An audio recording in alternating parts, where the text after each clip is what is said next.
Our next presenter gets the prize for coming from the furthest away. He lives in Southern California, happened to be in the Bay Area, otherwise known as Palo Alto, and volunteered to come up here tonight to share with us. I am so excited.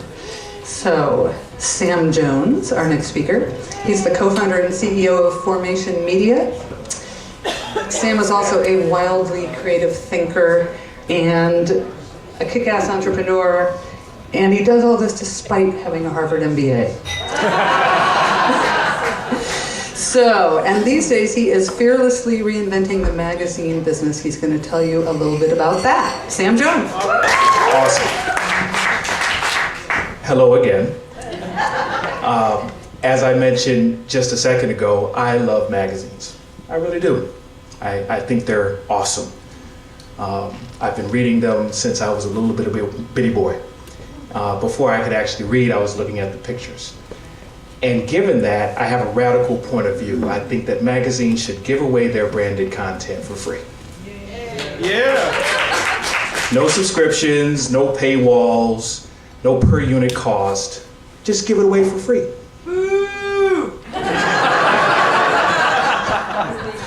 Well, why free? Well, a $40 billion industry is having trouble. 3,000 magazines over the past 18 months alone have died. Using a model where you ask somebody to pay for things. Life magazine, Dragon Ball Z, that's for my sons, Newsweek, a few other very strong magazines don't exist because of the incumbent model. So the content creation cost, the publication cost, the distribution costs all create negative EBITDA or negative cash flow. And it's getting worse. Again, 3,000 magazines over the past 18 months. And plus, people like things for free. If you could have something that's really great quality for free or for $1, most people would take it for free. And I'm one of them. Now, what's interesting is, if you could actually get something that has a really strong authoritative brand, has really high quality content, you could share with all your friends and have it wherever you want and get it for free, that's even better. As opposed to paying for it. But that doesn't make sense when you have bills to pay, or at least it doesn't immediately think so. That's the way that the traditional magazine industry thinks about things. If something is free, then it equates to not making money. And that's just not the case. It's just looking at things in a way that you're used to seeing things. In the face of incredibly challenging times, you have to think differently. The things that worked for you in the past are cool at one point, but it really sucks when they don't work in the long term. So, this is the Icarus paradox that we talk about. And what I'm saying is, we need to think a little bit differently. So instead of being forced to think of the way that we used to think things, it actually drives tough decisions and wrong thinking. The music industry, when they were faced with this digital dilemma, they started suing Granny. And they started suing little kids. When your audience was telling you what they wanted, you sue them. Generally not a good way to go.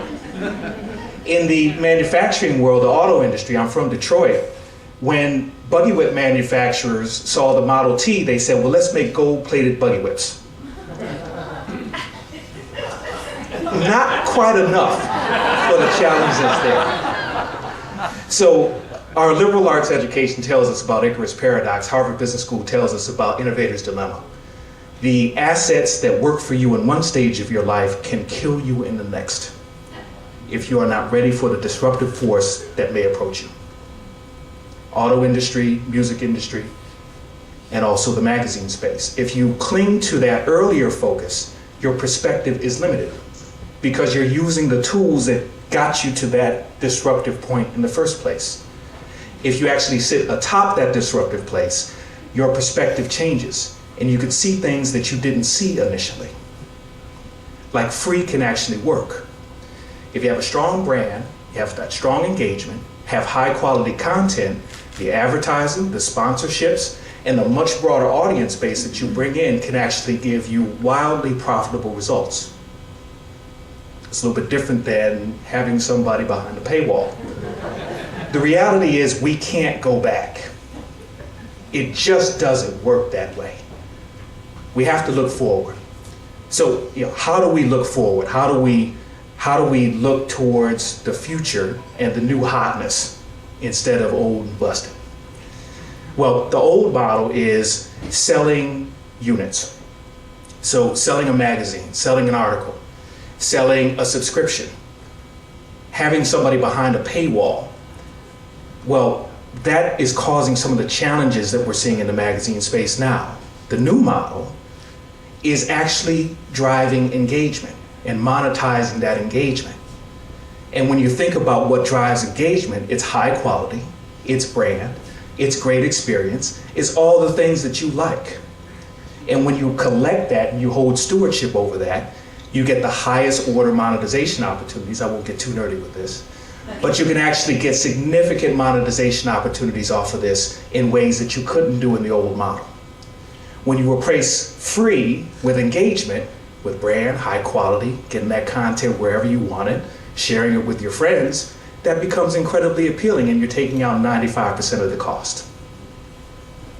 Interestingly, when you think about engagement, you certainly think about how it works on an iPad or a Google device or a Microsoft device, but you care about Granny. And when you focus on Granny, all those other guys fall in the line and you do it profitably. So, does this work? Does it make sense? We took the #1 car audio magazine that didn't work and we increased engagement up to 500%, depending on which levels you look at, page views per visit time, on site, all that nerdy stuff. And 70 to 90% of the available inventory is high-end, double-digit CPMs. So it works. And why I'm saying something that actually causes some question and causes some people to scoff or to scream out and say, I don't like the way that happens, is because in the face of incredible change, there is no place for incrementalism. You have to be bold in your thinking and even better in your execution. Thanks a lot.